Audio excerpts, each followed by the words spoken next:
নমস্কার বন্ধুরা, আজ আমি আপনাদের সঙ্গে শেয়ার করব চিংড়ি মাছ দিয়ে নারকেল। বলতে পারেন এটা নারকেল চিংড়ি। তো আমি প্রথমে চিংড়ি মাছ নিয়েছি, ভালো করে চিংড়ি মাছগুলোকে কেটে ফ্রেশ করে নিয়েছি। তারপরে আমি চিংড়ি মাছটায় লবণ আর হলুদ মাখিয়ে নিয়েছি। এবার আমি কড়াইতে তেল দিয়ে তেলটা গরম হলেই আমি চিংড়ি মাছগুলোকে দিয়ে দেব। খুব বেশি ভাজবো না চিংড়ি মাছগুলো, আমি 3 থেকে 4 মিনিট মতো চিংড়ি মাছগুলো হালকা ভেজে নিয়েছি।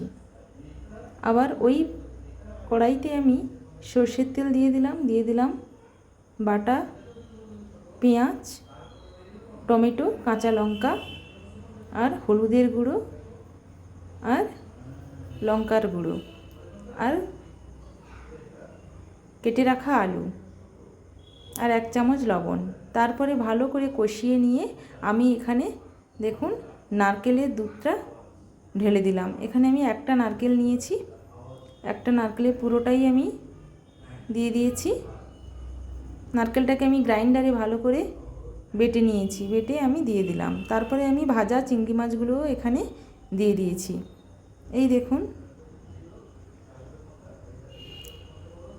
আলুটা সেদ্ধ হয়ে গেছে এবং রান্নাটাও আমার হয়ে এসেছে।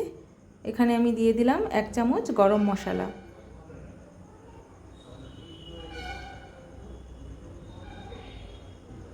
ব্যাস, আমার নারকেল চিংড়ি একেবারেই রেডি খাওয়ার জন্য। গরম ভাতে একদম জমে যাবে। আপনারা অবশ্যই বাড়িতে একবার ট্রাই করুন, দেখুন দুর্দান্ত স্বাদের হয় খেতে। আজকের ভিডিওটি আমি এখানেই শেষ করছি। টাটা।